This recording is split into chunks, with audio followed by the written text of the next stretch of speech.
Obrigado, queridos. Joás, nosso polivalente. Já apareceu a namorada, Joás? Joás tá mais para aquele homem da Casa de Papel, né? O apóstolo falou Antônio Bandeiras, mas o professor da Casa de Papel, né? Igualzinho. Não arrumou uma namorada ainda. Daiane, deixa, não mexe com essas coisas. Amém. Rodolfo, dá uns conselhos aí pro Joás. Pois, né? Deixa ele, né? Tá casado com Jesus? A Célia tá protegendo ali, deixa ele. E o Pelezinho? O Pelezinho tá bem encaminhado, Pelezinho. Tá mais não? Tá mais não. Deixa pra lá, deixa quieto. Você sabe que é um perigo. Uma vez chegou uma família grande aqui, e eu casei primo com tia, tio com... Depois teve uma nossa amada, uma outra amada que também tinha um esposo bem mais jovem. Aí eu disse que era filho, e foi difícil consertar depois. Hoje em dia eu não quero ficar brincando com essas coisas, não. Deixa eu agradecer, que eu estava agradecendo, né? Obrigado a todos. Paulo, quero você com violão, Paulo. Fique esse baixo aí fazendo muito barulho, não, né, Químio? Aquele violão clássico, fica melhor, não é mais bonito. Viu, Joás? Esconde o contrabaixo, ordem dada no altar, missão dada. Vamos, tira as cordas do contrabaixo. Glória a Deus, Paulo. Estou brincando com você, mas é que eu gosto muito de ver você tocar violão clássico, viu? Fica muito bonito. Né? Muito obrigado, nosso Rodolfo aí no som, Nobre lá no estúdio de rádio, Bispo Zé Carlos sempre dando um apoio, Wesley, obrigado pela transmissão. E esse telão, hein? Gente, eu não sabia que meu cabelo estava tão branco assim, né? Parece até um anjo, está brilhando aqui, ó. É uma auréola. Diga, meu bispo amado, em perfeita vitória, fez um procedimento cirúrgico semana passada, de correçãozinha aí, uma coisa, e ninguém nem notou, porque assim é, vapt-vupt, os problemas nas mãos de Deus, como da outra vez. Está aí firme e forte, bem haja. Parabéns, bispo. Nesse minuto começa a primavera, hein? Viu? Agora, glória a Deus pela primavera, que lindo, né? As flores, festa, a chuva tem seus benefícios e sua necessidade, com certeza. Também a confirmação da bênção do Senhor. Chuvas de graça, né? Lembra? Como é que é? Um sol maior, né? Chuvas de graça, chuvas pedimos, Senhor, manda-nos chuvas constantes, chuvas do Consolador, chuvas de graça, chuvas pedimos, Senhor, Senhor, manda-nos chuva constante, chuvas do Consolador. Olha, harpa cristã, chuvas de graça. Vamos lá, por causa da hora. Meu obrigado aí a todos, especialmente pela vida do apóstolo Miguel Ângelo, da bispa Rosana, nossos bispos primazes, pelo carinho, pela confiança, pela honra concedida a mim e a minha esposa, em podermos cuidar pastoralmente da vida da igreja também na escola de capacitação e crescimento espiritual. Bem-haja. Obrigado, apóstolo, bispo, família apostólica, pelo carinho, pela confiança em nossas vidas e no nosso chamado ministerial. Muita gente aqui, hein, com a gente, ligadinho, muitas igrejas locais. Olha, nosso núcleo Mangaratiba, glórias a Deus. Ronaldo Mendes, doutora Marcela, Ieda, Flávio, Gislene, tem bastante gente aqui. Nosso núcleo avançado Mangaratiba, pastor Newton, uma benção, hein? Uma benção. Olha, quando estiver lá em Mangaratiba, Marli, vale a pena. Temos realmente núcleo avançado, uma bênção. E muitos outros líderes aqui ligados conosco, muitas ovelhas interativas, ao nosso Deus toda a glória. Temos 40 minutos para o tema. Hoje, nosso subtema, estamos começando este livro, né? Vencendo incríveis desigualdades, está aqui, a parte 1.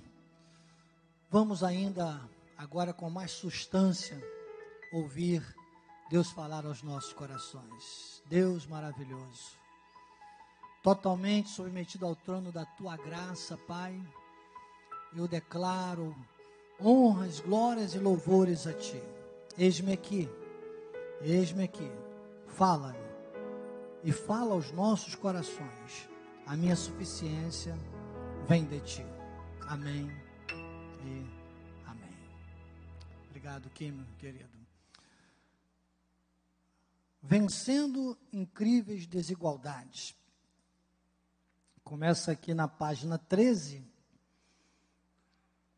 2 Crônicas, capítulo 20, versículo 1, diz: depois disto, os filhos de Moabe e os filhos de Amon, com alguns dos meunitas, vieram a peleja contra Josafá. Então, vieram alguns que avisaram a Josafá, dizendo: grande multidão vem contra ti, da além do mar e da Síria. Eis que já estão em Hazazon Tamar, que é El-Gedi, em Gedi. E então Josafá teve medo e se pôs a buscar ao Senhor.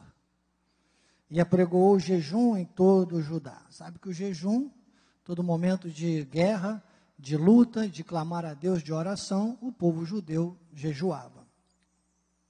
Na graça podemos chamar isso de uma busca de comunhão intensa, de oração fervorosa, uma necessidade que todos nós temos, que acreditem, diária.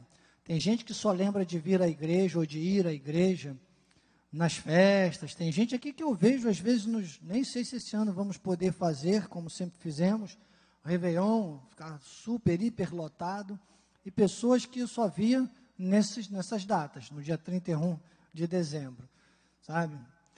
Então, precisamos agora caminhar nesse momento vendo o seguinte, porque o apóstolo traz o exemplo de Josafá. Que imaginem, 3 exércitos mais fortes, né, contra ele naquele momento, e uma luta totalmente desigual. Então, pensamos aqui logo, o problema, irmãos, não é sentir medo. Você vê que Josafá teve medo, é o lado humano. Josafá teve medo. Sentir medo é natural, é normal, as nossas reações carnais, as nossas debilidades da carne. E o medo é uma questão que nenhum de nós pode dizer que não é afetado por ele, ok?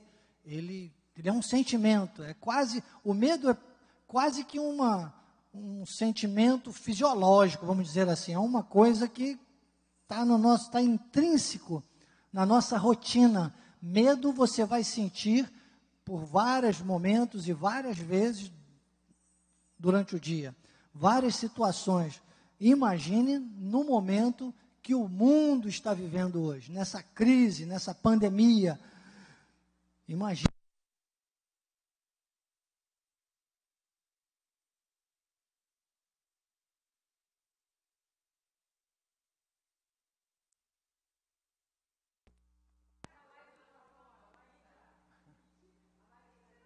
A Light está aí fora? A Light é uma benção.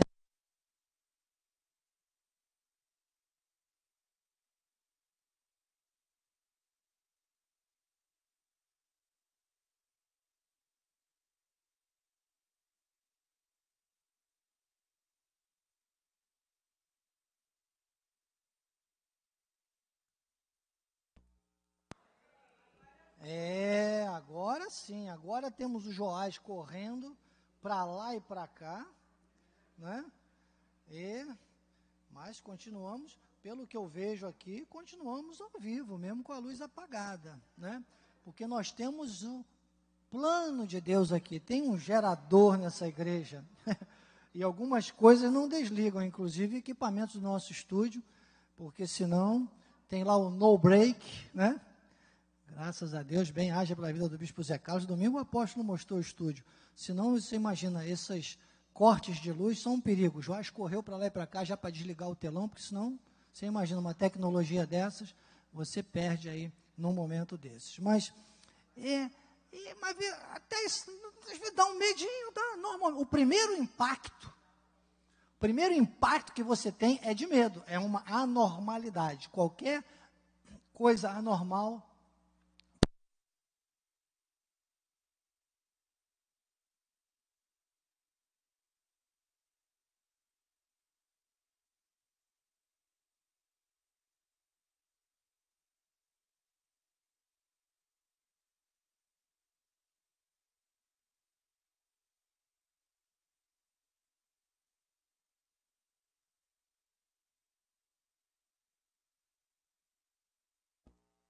uma experiência dramática. Você vê que um simples piscar de luz pode trazer à nossa mente tantas situações de medo, de perigo, né? E o que você precisa entender aqui é que Josafá teve medo, ok, mas Josafá também teve uma atitude. Josafá teve uma reação aqui, que diz assim: e se pôs a buscar ao Senhor. Ou seja, o que você busca, ou quem você busca, ou como você age com relação ao medo. O problema não é sentir medo, o problema é se perder em meio ao medo, o problema é se render ao medo, o problema é se descontrolar perante o medo. Então, medo não é problema é descontrole. Problema é estar sem controle. E aí é que eu quero te mostrar, onde está o seu controle? Onde você encontra controle? Para onde você corre quando o medo vem de encontro à sua vida? Para onde você corre?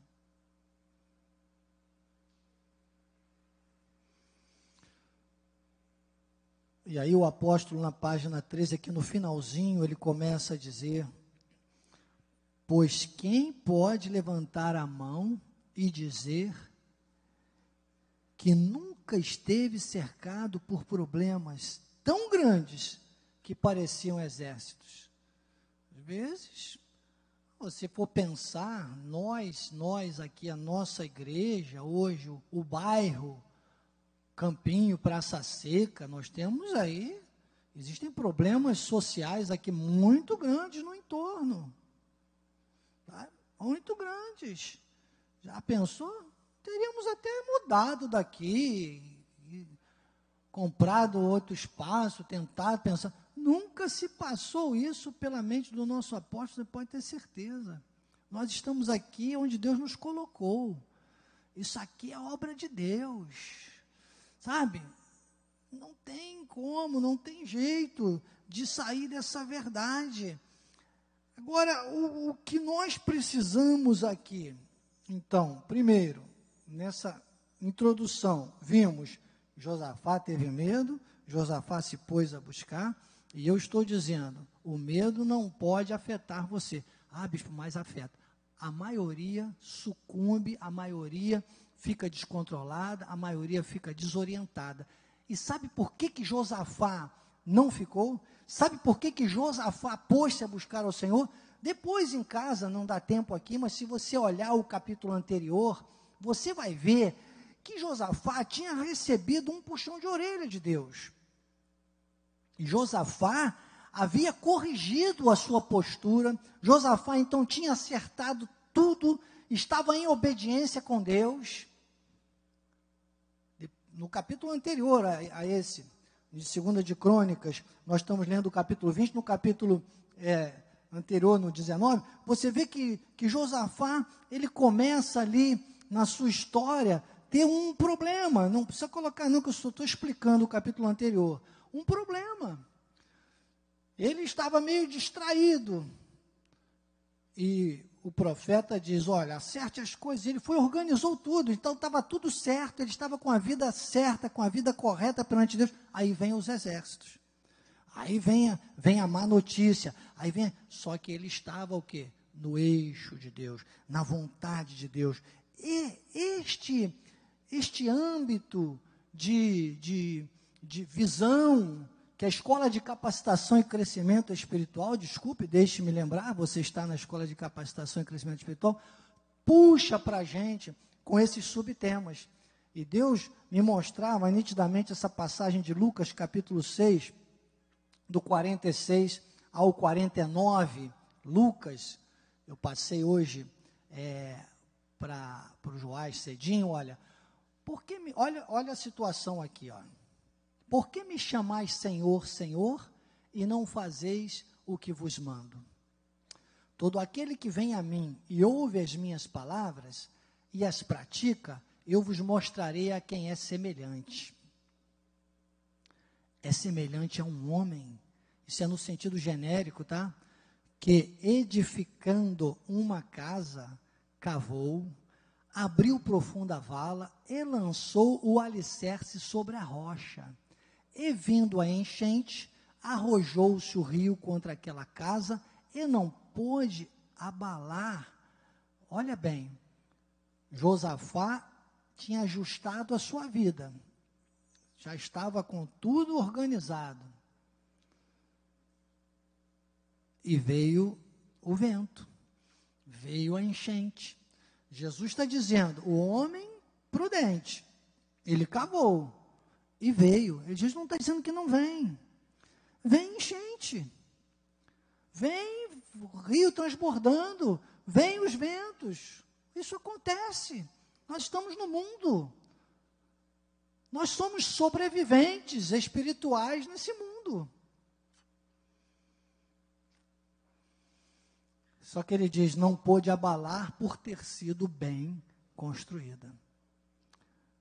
Mas o que ouve e não pratica é semelhante a um homem que edificou uma casa sobre a terra, sem alicerces, e arrojando-se o rio contra ela, logo desabou, e aconteceu que foi grande a ruína. Então, Jesus está nitidamente dizendo, para ter o que Deus pode, precisa fazer o que Deus quer.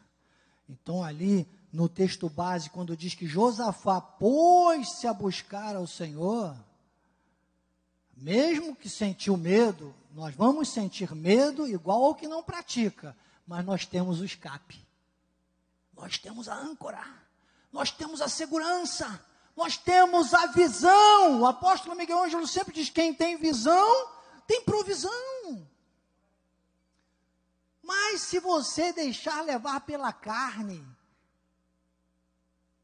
é grande a ruína, é grande a ruína. Nós temos uma vida espiritual que depende de alicerces, de dar trabalho, irmãos. Não é vir à igreja uma vez por ano, não é, olha, vamos segurar um pouquinho, irmãos, que daqui dá para ouvir. Estou ouvindo gente rindo alto aí me desculpa, é que o bispo Daniel é assim, me desconcentrei aqui, legal, eu vi um sorriso tão gostoso, mas é que aqui está acontecendo um culto, né, ao Senhor. Vamos, né, ter essa visão. Eu sei que às vezes a pessoa está numa rotina do trabalho e esquece isso. Me perdoe a franqueza, mas obrigado, porque senão desconcentra a gente aqui. Vamos lá. Isso. Tem gente que vem uma vez ao ano à igreja e acha que está tudo resolvido. Tem gente que só vem, deixa para lá, não vou falar que minha mulher falou para não falar tudo. Sabe? Ih, rapaz. 1 Pedro capítulo 2, versículo 5. Diz assim, o que ouve e não. 1 Pedro 2,5, não te passei não. Ah, não, perdão, é que eu não te passei mesmo. Já, tá bom, meu filho. 1 Pedro 2,5, são essas desconcentradas aqui, ó. Meu livro está falando, está pregando sozinho já, ó. Tá vendo? Está anotado aqui. Então, 1 Pedro, não precisa colocar não, tá, filhinha, que eu não te passei mesmo. Mas 1 Pedro 2,5 diz, nós somos casa espiritual. Casa espiritual. Isso é individual. Isso é com cada um. É com cada um. Agora, o texto que eu te mandei foi quando Paulo fala em 1 Coríntios capítulo 3, do versículo 1 ao 9, que é para você entender agora como funciona a igreja. Porque a igreja é o edifício, são as casas. Você sabe como é um edifício? Não são vários apartamentos? São várias casas espirituais num edifício. Por isso que quando a Bíblia se refere ao corpo, à igreja, ele chama de edifício. Olha como... Então, aqui está um roteiro. Bispo, você não está lendo o livro? Irmão, leia em casa. Se você ainda não adquiriu, a Bispa Ajuda já tem aí, Bispa. Adquira com a Bispa Ajuda. Você pela internet tem a nossa livraria virtual. Leia em casa, porque é maravilhoso. Mas Deus, na escola de capacitação e crescimento espiritual, sabe, irmã Nelly, Ele quer tratar assim, de maneira muito personalíssima, e nós estamos fazendo aqui umas remissões muito importantes, com esse histórico de Josafá. Não tenha pressa, vamos ter outras aulas ainda nesse livro, e vamos aqui buscando alguns trechos, não é? E você agora vai, comigo, entender que o apóstolo fala nesse contexto sobre essas questões da pessoa, sabe, quando chega um momento de crise, de dificuldade, às vezes a primeira coisa que a pessoa faz é correr da igreja, é arrumar defeito na igreja. Eu poderia, irmão, se eu quisesse, é que eu não quero ficar falando toda hora de mim, mas aí o Espírito diz, fala um pouquinho. Mas se eu fosse parar, bispo, aconteceu, o irmão está trabalhando, ele está distraído, está bem, sorriu, está bom, já falei o que eu tinha que falar, está tudo bem, mas... Sabe, já imaginou se eu fosse me ofender? Olha comigo, é por minha causa. Isso são dardos que vão, irmão. Não, a nossa carne é muito frágil, é muito sensível. Você imaginou se eu fosse aqui me ofender com tantas questões, tantas coisas que já aconteceram? Eu estou há quase 30 anos, graças a Deus, nesse culto, na escola de capacitação e crescimento espiritual. Glórias a Deus. Agora, tem uma rota a seguir, tem um roteiro. Está aqui, olha. Paulo fala aos Coríntios, no capítulo 3, do versículo 1 ao 9, ele diz, eu, porém, irmãos, ele começa dizendo para a igreja dos Coríntios assim, eu não vos pude falar como espirituais, e sim como a carnais, como crianças em Cristo. Leite vos dei de beber, nem vos dei alimento sólido, porque ainda não podias suportá-lo, e nem ainda agora podeis, porque ainda sois carnais. Você viu domingo o apóstolo se referindo a algumas situações aqui, às vezes o nosso ministério dizendo, olha, tem coisas que não gostaria de saber, mas ainda acontecem, existem no nosso meio, irmãos. Sabe, pessoas que estão dentro dessa versão aí. Eles nem agora podeis, porque sois ainda carnais, ou seja, se ficar na carne, meu irmão, é grande a ruína. Porquanto havendo entre vós, aí olha só o problema, que se liga aos problemas. O diabo manda problemas, e você deixa dar vazão. Ele diz, olha, havendo entre vós ciúmes, contendas, não é assim que sois carnais? E andais segundo o homem? Quando, pois, alguém diz, eu sou de Paulo, outro eu de Apolo, não é evidente que andais... Olha, irmãos, eu vou dizer, nós estamos aqui num momento que o mundo está atravessando de pandemia. Graças a Deus, já vejo muitas pessoas que não vinham porque trabalhavam, e só não vinham porque trabalhavam, estão aqui. Mas tem muitas outras agora que continuam fazendo a mesma coisa. Muita gente que encontrava comigo aí no corredor, e dizia, ai, o dia que eu puder... Mentira, não falasse nada. Lembra que teve um culto aí que o apóstolo falou, é melhor, para votar, é melhor não votar, né, do que votar e não cumprir. Irmãos, mas dizia, um dia, está aí, ó, não tem, a maioria está home office, a maioria não está, está até em casa essa hora assistindo Ana Maria Braga.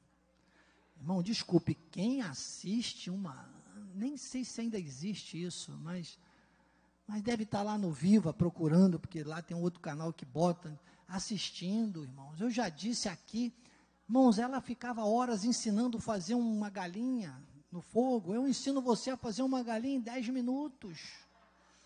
Você pega um ovo, água na leiteira até aqui assim, deixa fervendo, coloca o ovo lá dentro, daí 10 minutos, uma pitadinha de sal, você tem uma galinha inteira, cheia de proteínas. Entende? Sem ter que fazer mais nada, é só um ovo cozido, irmão. Não é uma galinha inteira aquilo ali? Então, aprendeu. Aqui também é culinária, culinárias do bispo Daniel. Mas tem gente que, sei lá, vai lá, é um culto, sabe, é o bispo Daniel. Ah, domingo quem é? Sabe que às vezes tem gente que manda mensagem para mim perguntando, quem é domingo? Quem é quarta-feira? Oh, meu irmão, quem é? É o altar da graça de Deus. Seja quem for, está sobre este altar, seja aqui na capela, seja ali na nossa catedral, maior é alguém para reproduzir a graça de Deus, o chamado apostólico e profético, e edificar o corpo de Cristo, o edifício. Aí Paulo diz assim, é evidente, se você fica, porque tinha uma preferência, eles ficavam discutindo isso, é Paulo, é Apolo. Ele diz, não é evidente que andais segundo os homens? Isso é casa sobre a rocha? É por isso que você vê pessoas, às vezes até no nosso meio, desculpe, desgraçadas. Quem não é engraçado, é desgraçado, né? Tem que estar engraçado, por isso que eu sou engraçado, faço você rir aqui. Ele diz, é evidente, o versículo 5, quem é Apolo, quem é Paulo? Servos por meio de quem crestes, e isto conforme o Senhor concedeu a cada um. Então, cada um, casa espiritual, vamos lá. Eu plantei, Apolo regou, mas o crescimento veio de Deus. De modo que nem o que planta é alguma coisa, nem o que rega, mas tem gente por aí que chama até pessoas de subalterno aqui no ministério, irmão. Nós vamos quebrar isso no nosso meio, não tem ninguém subalterno, é menor. Se o apóstolo Miguel Ângelo não se dirige assim a ninguém, respeita todo mundo, ele diz, eu sou menor de todos os santos. Sabe, ninguém, mas é Deus que dá o crescimento, é Deus. Ora, o que planta e o que rega são um, e cada um receberá o seu galardão. Meu amado, faça o que você tem que fazer melhor para Deus. Sabe, sirva, honre, busque, seja você casa espiritual, porque você, segundo o seu trabalho, eu não posso fazer, eu posso interceder, eu estou aqui para amar, interceder e ensinar, mas a resposta na hora que vem a enchente, na hora que vem o vento, irmão, é pessoal, é o seu próprio trabalho. Depois ele diz, porque de Deus, aí é o grande segredo. O grande segredo está aqui, hoje, para a gente entender por que Josafá teve essa vitória toda. Porque ele tinha acertado a vida espiritual. O capítulo anterior é muito grande, os conselhos que ele recebeu de Deus. Você que está aí ao meu alcance, você está ouvindo pela internet, você que está aqui, sabe, às vezes a gente fica pensando no outro e tal, tá bom, a gente até pensa, e se a gente puder ser bênção para o outro, quem sabe ele nos ouvir, mas é para nós, vamos corrigir, irmãos, vamos ajustar, vamos ficar atentos, porque ele diz assim, de Deus, irmãos, é de Deus, somos cooperadores. Tem gente que pensa, Marli, que aqui é uma concorrência, que a graça de Deus, ou que a igreja, ou que a obra de Deus é feita de concorrentes. Não é, é de cooperadores. Se você começar, alguém começar a falar, aí não vou falar não, minha esposa falou, tem coisa que não é para falar, um negócio que a irmã Ana me falou, não vou falar não, mas, sabe, eu fico, às vezes, se eu me escandalizasse, irmão, eu ia embora, uma coisa que alguém falou para ela, não vou contar para vocês não, vai ficar na curiosidade, mas de Deus somos cooperadores, porque edifício de Deus, aí ele traz para o coletivo, ó. Edifícios de Deus sois vós. Então, nossa união, vivendo com o roteiro que ele falou, ele falou, ó, tira o ciúme, tira isso. Cooperadores, não é concorrência. Somos cooperadores. E aí é o edifício de Deus. Então, por isso a importância da igreja. Não corra da igreja, não perca a oportunidade de estar na igreja. Aí você diz, bispo, mas eu estou aqui, eu não perdi, amém? Então você tem que ser um arauto para dizer para o outro, dizer, irmão, o que está fazendo em casa na terça-feira? O que você está fazendo numa segunda, num domingo? Tem gente que não vem nem no domingo, vai vir na terça. Agora, graças a Deus, porque quem está aqui hoje, a maioria, alguns não estão vindo nos cultos da noite, nós entendemos, algumas dificuldades aí do transporte e tal, horrível na nossa cidade, nesse momento de pandemia, compreendemos, mas nos cultos matinais, pelo menos, todo mundo aqui vem no domingo, está vindo terça, mas vem no domingo de manhã, no mínimo. Alguns vêm segunda, terça, quarta, quinta, sexta, sábado, domingo inteiro, como é bom. Tinha um corinho na lei que falava assim, como é bom ser um crente, como é bom. Como é bom ser um crente, como é bom, como é bom. Segunda, terça, quarta, quinta, sexta, sábado, domingo inteiro, como é bom. Sabe que tem gente que pensa que é para ser crente só é de sexta das 6 horas da tarde até sábado, 6 horas da tarde, que é o dia do Senhor. Eles consagram, tem gente que tem crente que muda isso para o domingo e pensa que é só domingo que é para ser crente, que aí consagra o domingo e diz, domingo é dia do Senhor. É porque nós estamos aqui vivendo a sociedade, o dia de descanso mundial passou para o domingo, e muitas coisas eu poderia falar para você sobre isso aí, mas o que eu quero dizer é o seguinte, consagre a tua vida ao Senhor, e todos os teus dias serão santos, todos os teus dias serão consagrados ao Senhor, e quando você puder vir até numa terça-feira, você vai fazer isso e vai ver.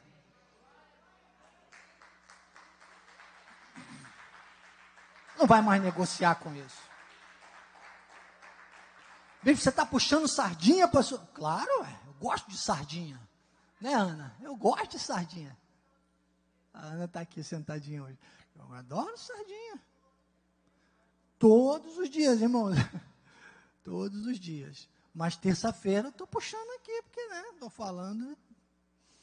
Mas todos os dias, o máximo, quanto mais você puder. Você vê que Josafá, ele chamou o povo à casa do Senhor. Então, há uma mensagem muito... Porque as pessoas não pararam de ir ao supermercado, não pararam de ir à farmácia.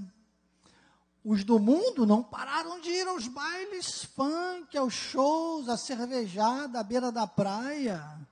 O apóstolo estava contando que um dia desse aí conseguiu ver um pôr do sol, que chegou lá... Só tinha beberrões, todo mundo abraçando, comunhão.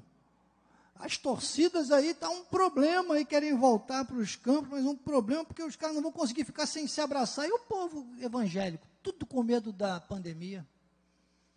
Deixaram o medo dominar. Sai dessa, meu irmão. Sai dessa, volta para o eixo, volta para a visão. Sabe, esteja na casa do Senhor, esteja fazendo parte do edifício. Você é casa espiritual, a igreja reunida é edifício de Deus. Olha que coisa maravilhosa.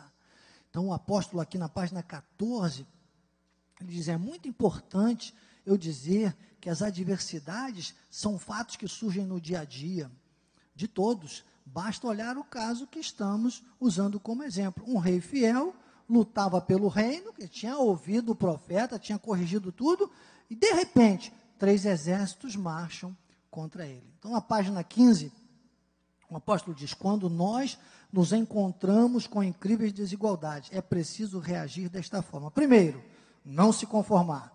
Josafá teve medo, mas ele não se conformou, ele reagiu, não é isso? Ele diz, segundo, buscar em Deus a solução. Então, você está com a tua vida espiritual, para quem está com a vida espiritual no eixo, é muito mais fácil. E eu, bispo, irmão, caia em si, acerte o passo. Você que está aí pela internet, comece a... estou há tanto tempo sem ir à igreja, irmão, para com isso, deixa disso. Venha para a igreja, brasa viva do altar, igreja, lugar separado para os santos se reunirem. Edifício para edificação. Paulo, quando fala aos Efésios, ele diz que Deus preparou na igreja apóstolos, profetas, evangelistas, pastores e mestres, para a edificação do corpo de Cristo. Para o edifício, para as igrejas, para a casa espiritual, você está entendendo? E aí o apóstolo diz, olha, terceiro, não se afastar da igreja, pois esta é a solução errada. Há pessoas que ao primeiro sinal de crise deixam a igreja, quando a atitude deveria ser oposta a essa. Eu sei que por vezes as lutas são fortes, que trazem vergonha, perdas, separações, pecados, mas de forma alguma isso é motivo para deixar a casa do Senhor. Se no meio das dificuldades fugimos da igreja ou não podemos contar com ela, qual é então a sua importância para nós? Nenhuma. Devemos nos lembrar que o santuário de Deus não deve ser procurado somente quando as coisas vão mal, mas é nessa hora que mais precisamos de comunhão com os santos. Então, comunhão com os santos. Essa reação que Josafá teve, ele, aqui no versículo 12, ele disse, nosso Deus, na página 17, acaso não executarás tu teu julgamento contra eles? Porque em nós não há forças para resistirmos essa grande multidão que vem contra nós, e não sabemos nós o que fazer, porém os nossos olhos. Então, é isso que eu quero poder dizer aqui sobre o altar, é isso que o nosso apóstolo quer dizer cada vez mais. É claro, nós sabemos, a igreja Cristo vive, acredite no que vou te dizer. Isso respondi há mais ou menos uns 10 anos para uma pessoa que estava aqui, andava aqui entre nós, para você ter uma ideia. Tinha uma casa tão mal estruturada que teve uma situação vexatória aí no meio, não vou falar muito para não fazerem conta, e lá fora essa pessoa nem está mais entre nós. Tomara que um dia caia em si, se for da graça. E foi lá fora e me questionou, mas como isso acontece dentro da igreja? Eu falei, porque esta é a melhor igreja sobre a face da terra. Então nós sabemos que vamos ter problemas, vamos ter situações, mas nós não vamos ficar presos aos que estão com problemas, nós vamos ser modelos para os que estão com problemas, e vamos continuar fazendo a coisa certa. Entendeu? Porque é isso que ele está dizendo, é desproporcionalmente. Na carne a gente não pode, mas com Deus podemos. E ele diz, os nossos olhos estão postos em ti. Ai daquele, irmão, ai daquele que os olhos não estiverem postos em Deus. Em Deus. Imagina, se eu fosse me deixar colocar os olhos em qualquer outra coisa, eu acharia que tudo era uma perseguição, que tudo era uma conspiração. No momento desse, é porque está na terça-feira, soltou a placa do teto porque foi no culto de terça-feira. Não, já, imagine, quando eu estava começando, às vezes eu pensava isso, já aconteceu, hoje não, hoje estou totalmente, graças a Deus, vacinado com isso. Eu sou grato a Deus por todos que trabalham. Irmãos, uma coisa que eu tenho buscado, outra coisa que eu quero te falar, procure se transferir para o lugar e a situação da pessoa, para você tentar aceitar e aprovar e perdoar mais tem coisas que não dá para negociar não, tá? Tem coisas que você tem que ser radical mesmo, mas aquilo que der para você fazer por menos, negociar, você faça. Radical não estou falando na carne não, mas no espírito, na tua reação, na tua postura. Você procure avaliar muito bem cada situação, com a luz da Bíblia, a luz da palavra, entender mais as pessoas, o lado humano das pessoas, e você vai viver melhor. Você vai avançar, nada vai te parar. Então, os olhos têm que estar postos o quê? Em ti, em Deus. A perfeição está em Deus. A perfeição está em Deus. Paulo fala isso em 2 Coríntios capítulo 3, versículo 5, ele diz, não que por nós mesmos sejamos capazes de pensar alguma coisa como se partisse de nós. Não somos capazes, pelo contrário, a nossa suficiência, ou seja, o nosso eixo, a resposta, a nossa saída, na hora que a gente tem uma coisa ou outra que a gente diz, poxa, não tenho saída para isso. Tem, irmãos, mas ela vem do Senhor, é a vontade do Senhor. Jesus disse, aquele que fizer o que eu estou falando é construir a casa sobre a rocha. Vem a enchente, vem o vento, o rio transborda, mas a casa permanece de pé. Tem segurança, tem saída, tem bom resultado, tem bênção. Você passa pela luta, mas você enxerga a vitória. Você está entendendo? Então, na página 18, o apóstolo diz, quando começamos a negociar a compra, e aí o apóstolo dá alguns testemunhos que ele viveu, de grandes adversidades. Eu gosto, em especial, demais desse, eu vou fazer uma leitura aqui com você, para a gente relembrar junto. Olha, quando começamos a negociar a compra aqui desse terreno, onde nós temos hoje a cidade refúgio, ele diz, para comprar à vista, então propusemos ao proprietário parcelamento, porque ele só queria vender à vista primeiro. Imagine um terreno desse tamanho. Propusemos o parcelamento, o preço, as prestações. Aí ele gostou de mim e aceitou a proposta, pedindo apenas uma garantia de pagamento. Foi feito quando vários irmãos levantaram a escritura das suas casas como penhora. Nesse meio tempo, uma outra denominação, que eu nem chamaria de igreja, eu sei de qual ele está falando, soube que estávamos querendo comprar o terreno. Correu e ofereceu pagar 3 vezes mais. Concorrentes, não são cooperadores, são concorrentes. Ofereceu 3 vezes mais e à vista. Ficamos olha que primeiro o homem queria vender, era à vista. O apóstolo conseguiu falar com ele, vai parcelado, vamos lá. Ofereceu pagar 3 vezes mais e à vista. Ficamos numa incrível desigualdade. Entendeu? O dono do terreno me chamou e disse, pastor, apareceu aqui uns novos pretendentes oferecendo mais recursos à vista. O senhor está pedindo para pagar em 10 prestações? Vou perder dinheiro. Mas alguma coisa me diz. Sabe o que é essa alguma coisa? É que é o homem prudente, o homem que está agindo com os olhos em Deus. Alguma coisa diz que eu devo vender para o Senhor. E aí o apóstolo completa, era Deus agindo, era Deus agindo. E aí ele vai trazendo aqui outros, depois vale a pena você ler, outros grandes exércitos, grandes desafios, grandes rios, grandes ventos, e aqui está a casa,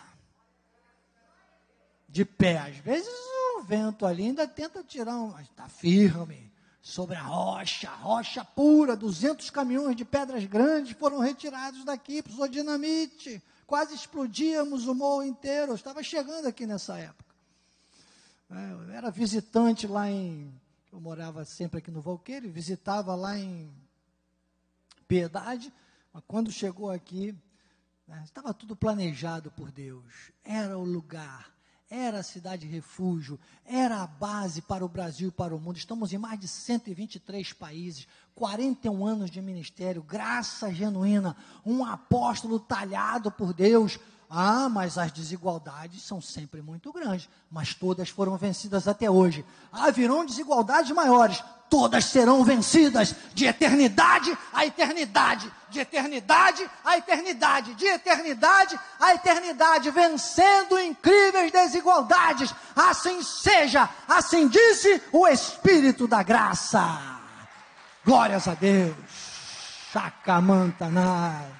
Olhos em Deus. Você não foi colocado aqui nesse ministério para ser mais uma vítima apenas. Como todos, as pessoas gostam de ser vítimas, as pessoas procuram nos problemas a solução, irmão. Não seja mais uma vítima dessa crise. Não seja mais uma vítima dessa mentira do mundo. O mundo só tem mentira e desgraça. Não seja mais uma vítima da mentira, seja um apologista da verdade. Não seja mais um na estatística da crise, seja um protagonista da vitória. Olhos postos no Senhor. Deus maravilhoso, Deus maravilhoso.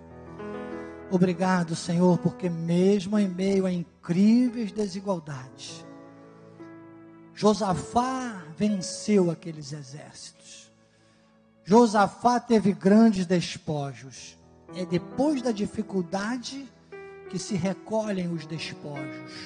Quanto mais incríveis forem as desigualdades, maiores e melhores serão os nossos despojos.